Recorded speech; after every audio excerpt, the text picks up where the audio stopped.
नमस्कार दोस्तों, मैं दीपक सिंह आपका स्वागत करता हूं मार्केट प्लस हब चैनल में। इस चैनल पर हम रोजाना मार्केट की बड़ी खबरें, ट्रेंड और ट्रेड की जानकारी आपको बिल्कुल आसान भाषा में देते हैं, ताकि आप मार्केट को समझकर स्मार्ट डिसीजन ले सकें। दोस्तों, सेबी ने शेयर बाजार की ट्रेडिंग सिस्टम को लेकर एक ऐसा बड़ा बदलाव प्रपोज किया है जो आने वाले समय में पूरे एनएससी बीएसई ट्रेडिंग इकोसिस्टम को बदल सकता है।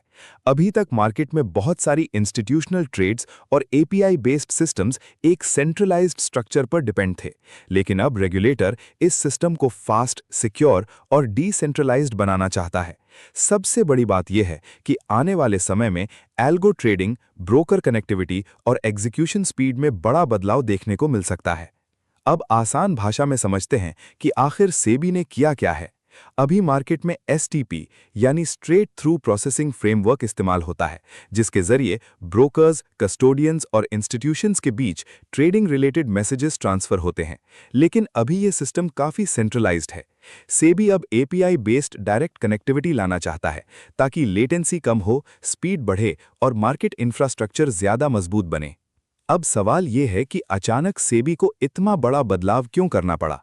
असली वजह है कॉन्सेंट्रेशन रिस्क।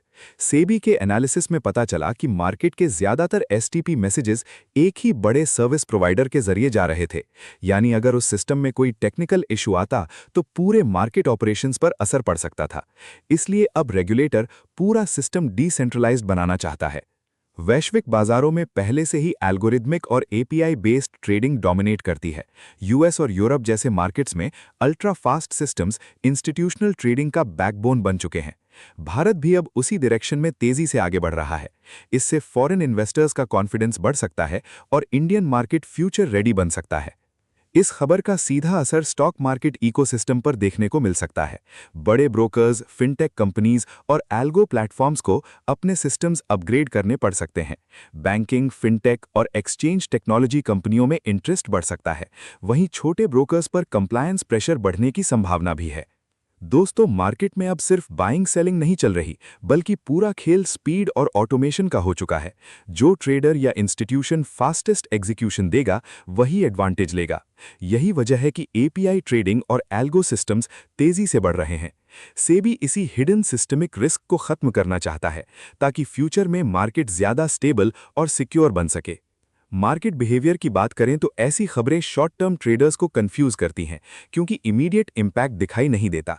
लेकिन स्मार्ट मनी हमेशा इंफ्रास्ट्रक्चर रिलेटेड चेंजेस को क्लोजली ट्रैक करती है। आने वाले समय में एपीआई बेस्ड एग्जीक्यूशन और regulated algo trading market participation को पूरी तरह बदल सकती है। अगले ट्रेडिंग सेशंस में ब्रोकरेज, फिनटेक और एक्सचेंज रिलेटेड स्टॉक्स में हल्की पॉजिटिव सेंटिमेंट एक्टिविटी देखने को मिल सकती है। अगर मार्केट ओवरऑल स्ट्रांग रहता है तो technology driven financial ecosystem stocks में 1% से 3% तक मोमेंटम बन सकता है। फिलहाल मार्केट इस खबर को लॉन्ग टर्म स्ट्रक्चरल रिफॉर्म के तौर पर देख रहा है। सिनेरियो 1 में अगर सेबी स्मूथली नया फ्रेमवर्क लागू करता है तो इंडियन मार्केट्स ग्लोबली और कॉम्पिटिटिव बन सकते हैं।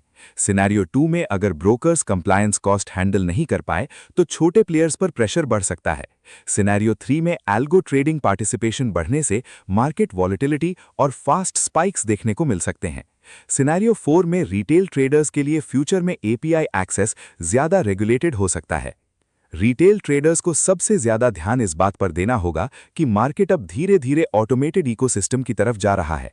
ऐसे में फेक एल्गो प्रॉमिसेस और फास्ट एग्जीक्यूशन ट्रैप्स बढ़ सकते हैं। बिना नॉलेज के किसी भी एपीआई या ऑटोमेशन सिस्टम में जंप करना रिस्की साबित हो सकता है। इंस्टीट्यूशंस हमेशा इंफ्रास्ट्रक्चर एडवांटेज पर काम करते हैं। उनके लिए मिली सेकेंड्स भी प्रॉफिट डिसाइड करते हैं। यही वजह है कि बड़े फंड्स लो लेटेंसी सिस्टम्स और ऑटोमेटेड एग्जीक्यूशन में भारी इन्वेस्टमेंट करते हैं। सेबी का नया फ्रेमवर्क इंस्टीट्यूशनल इकोसिस्टम को और एफिशिएंट बना सकता है। स्मार्ट मनी हमेशा वहीं मूव करती है जहां फ्यूचर अपॉर्चुनिटी दिखती है। अभी मार्केट का फ्यूचर क्लियरली टेक्नोलॉजी ड्रिवन दिखाई दे रहा है। जो ब्रोकर्स और फिनटेक कंपनीज जल्दी अडेप्ट करेंगे, उन्हें लॉन्ग टर्म में बड़ा फायदा मिल सकता है। अभी के लिए market direction neutral to slightly positive दिखाई दे रही है, क्योंकि इस खबर को स्ट्रक्चरल रिफॉर्म के रूप में देखा जा रहा है। ट्रेडर्स को फिलहाल अग्रेसिव पोजीशनिंग से बचना चाहिए और वॉलेटिलिटी को ध्यान में रखकर डिसिप्लिन ट्रेडिंग करनी चाहिए। मार्केट में टेक्नोलॉजी तेजी से बदल रही है, लेकिन रिस्क मैनेजमेंट हमेशा सबसे जरूरी रहेगा। किसी भी नई ट्रेडिंग स्ट्रैटेजी या एपीआई सिस्टम में बिना नॉलेज के एंट्री मत लीजिए। स्मार्ट ट्रेडर वही होता है जो डिसिप्लिन और कैपिटल प्रोटेक्शन पर फोकस करता है। कुल मिलाकर सेबी का ये नया फ्रेमवर्क इंडियन स्टॉक मार्केट को ज्यादा मॉडर्न, फास्ट और सिक्योर बनाने की दिशा में बड़ा कदम माना जा रहा है। इससे इंस्टीट्यूशनल ट्रेडिंग इकोसिस्टम मजबूत हो सकता है, लेकिन रिटेल ट्रेडर्स के लिए कंपटीशन भी बढ़ सकता है। इसलिए आने वाले समय में टेक्नोलॉजी अंडरस्टैंडिंग भी जरूरी होने वाली है। अगर आपको ये डिटेल्ड एनालिसिस पसंद आया हो तो वीडियो को लाइक करें, चैनल को सब्सक्राइब करें और बेल आइकन जरूर दबाएं ताकि मार्केट की हर बड़ी अपडेट आपको सबसे पहले मिल सके।